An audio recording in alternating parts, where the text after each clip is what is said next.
नमस्कार दोस्तों क्या एक बार फिर से उत्तर प्रदेश में दिल्ली वर्सेस लखनऊ की जो लड़ाई है ये शुरू हो गई है। क्या एक बार फिर अमित शाह और योगी आदित्यनाथ के बीच टकराव होने लगा है? ये सवाल दोस्तों इसलिए उठ रहा है क्योंकि आप जानते हैं कि उत्तर प्रदेश की राजनीति में बहुत से नेता हैं जो योगी आदित्यनाथ कैंप के माने जाते हैं और बहुत से नेता हैं जो अमित शाह के और मोदी जी के और गुजरात लॉबी के करीबी माने जाते हैं। एक ऐसा ही नाम उत्तर प्रदेश की राजनीति में संजीव बालियान का है।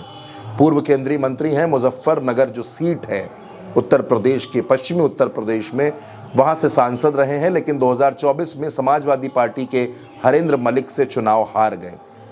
दरअसल हुआ क्या है वो मैं आपको बताता हूं दोस्तों। उत्तर प्रदेश में पूर्व केंद्रीय मंत्री, पूर्व सांसद संजीव बालियान की सुरक्षा हटा दी गई। कहा यह जा रहा है कि संजीव बालियान ने पुलिस पर गलत आरोप लगाए थे, जिस वजह से उनकी सुरक्षा वापस ले ली गई। विवाद दरअसल दोस्तों यह है कि खानूपुर एक गांव है मुजफ्फरनगर में। यहां एक जमीन को लेकर विवाद था। विवाद यह था कि ग्रामीणों का कहना है कि यह जमीन मंदिर की है, वहीं मंसूरपुर डिस्टिलरी उनका यह कहना है कि यह हमारी जमीन है। यह मामला कोर्ट में भी पहुंचा था। अब इसी मामले में जब विवाद बढ़ा, हंगामा बढ़ा, तो संजीव बालियान भी थाने पहुंच गए ग्रामीणों के साथ, और वहां किस तरह से हंगामा हुआ, किस तरह से उनकी पुलिस के साथ नोकझोंक हुई, उसका पूरा वीडियो भी सोशल मीडिया पर है। मैं चाहता हूं आप एक बार उस वीडियो को देखें दोस्तों। क्या पुलिस क्यों कब्जे करवाने लगी? कब्जे का मैं कह रहा हूं गलत नहीं होने चाहिए। वो दीवार होगी दीवार। क्यों पुलिस तो जो है हमने कहा था इसी हम बात करो। दोस्तों इसी वीडियो के वायरल होने के बाद, क्योंकि इसमें जो थाना प्रभारी हैं उन्होंने संजीव बालियान से कहा कि हम कोर्ट के आदेश का पालन कर रहे हैं और अगर कोर्ट के आदेश का पालन करने में कोई भी व्यवधान बनेगा तो हम कार्रवाई करेंगे। इस पूरे प्रकरण के बाद संजीव बालियान की सुरक्षा हटा दी गई। उसके बाद संजीव बालियान ने एक चिट्ठी मुख्यमंत्री योगी आदित्यनाथ के नाम लिखी। उस चिट्ठी में उन्होंने क्या लिखा है वो मैं आपको बताता हूं। चिट्ठी आपकी स्क्रीन पर है दोस्तों। इसमें लिखा है, पूर्व केंद्रीय राज्य मंत्री, कृषि एवं किसान कल्याण मंत्रालय, जल शक्ति मंत्रालय, मत्स्य पालन, पशुपालन एवं डेयरी मंत्रालय, भारत सरकार। ये संजीव बालियान के पद हैं दोस्तों। 13 जनवरी को ये चिट्ठी लिखी गई है। पूर्व सांसद मुजफ्फरनगर भी लिखा हुआ है। शुरुआती पैराग्राफ में दोस्तों पूरा मामला बताया गया है कि क्या प्रकरण है, किस तरीके का विवाद है, और आखिरी का जो पैरा है वो मैं आपको पढ़कर बताता हूं ताकि आप इस चिट्ठी की गंभीरता को भी समझ सकें। संजीव बालियान लिखते हैं कि मुजफ्फरनगर पुलिस के भ्रष्टाचार के खिलाफ आवाज़ उठाने की वजह से मेरी समस्त सुरक्षा वापस ले ली गई है। आप जानते हैं कि लोकसभा चुनाव के दौरान भी मुझ पर जानलेवा हमला हुआ था।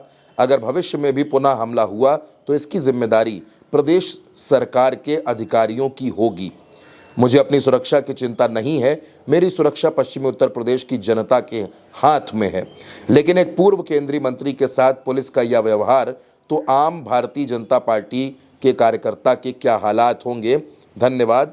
नीचे डॉक्टर संजीव कुमार बालियान का नाम लिखा हुआ है। अब दोस्तों संजीव बालियान ये बात कह रहे हैं कि उन पर पहले हमला हो चुका है और एक बार फिर अगर इस तरीके का कोई हमला होता है, उनकी जान पर कोई खतरा बनता है, तो इसकी जिम्मेदारी राज्य सरकार के अधिकारियों की होगी। सवाल दरअसल दोस्तों ये है कि संजीव बालियान कोई मामूली से पार्षद, सभासद या चेयरमैन नहीं रहे हैं। संजीव बालियान सांसद रहे हैं। संजीव बालियान केंद्र सरकार के मंत्री रहे हैं और उनकी सुरक्षा वापस ली गई है। सुरक्षा वापस लेने के पीछे कौन कौन से कारण हैं, बात उस पर भी करनी होगी दोस्तों। फिलहाल संजीव बालियान ने अपनी चिट्ठी से ये साफ संदेश दे दिया है कि उनकी जान को खतरा है, और जिस तरह से वो मंदिर की जमीन के लिए ग्रामीणों के साथ थाने पहुंचे थे, उसके बाद भी उनकी बात पर कोई सुनवाई नहीं हुई। ये साफ साफ दिखाता है कि आखिर इस उत्तर प्रदेश में संजीव बालियान जैसे नेता, जो बड़े नेता हैं, उनकी क्या स्थिति है। मैं चाहता हूं एक बार उस विवाद को आप फिर से देखिए, संजीव बालियान और पुलिस के बीच जो नोकझोंक हुई, ताकि पूरे मामले को आप समझ सके कि आखिर उस दिन खानूपुर गांव में हुआ क्या था। क्या पुलिस क्यों कब्जे करवाने लगी? कब्जे का मैं कह रहा हूं गलत नहीं होने चाहिए। वो दीवार होगी दीवार। क्यों पुलिस तो जो है हमने कहा था इसी हम बात करो। अब दोस्तों ये तो विवाद का वो वीडियो है जो ये बताता है कि वहां पर बहस हुई, लेकिन कहा यह जा रहा है कि पुलिस पर गलत आरोप लगाने की वजह से ही संजीव बालियान की सुरक्षा वापस ले ली गई। तो अब दोस्तों संजीव बालियान की इस चिट्ठी के बाद क्या असर पड़ेगा, क्या उनकी सुरक्षा बहाल कर दी जाएगी, वापस कर दी जाएगी, या फिर अभी इस प्रकरण में बहुत कुछ होना बाकी है। खबर बेहद अहम है दोस्तों। इस खबर के बारे में आपकी जो भी राय हो, आप अपनी राय हमें कमेंट बॉक्स में ज़रूर बताइएगा।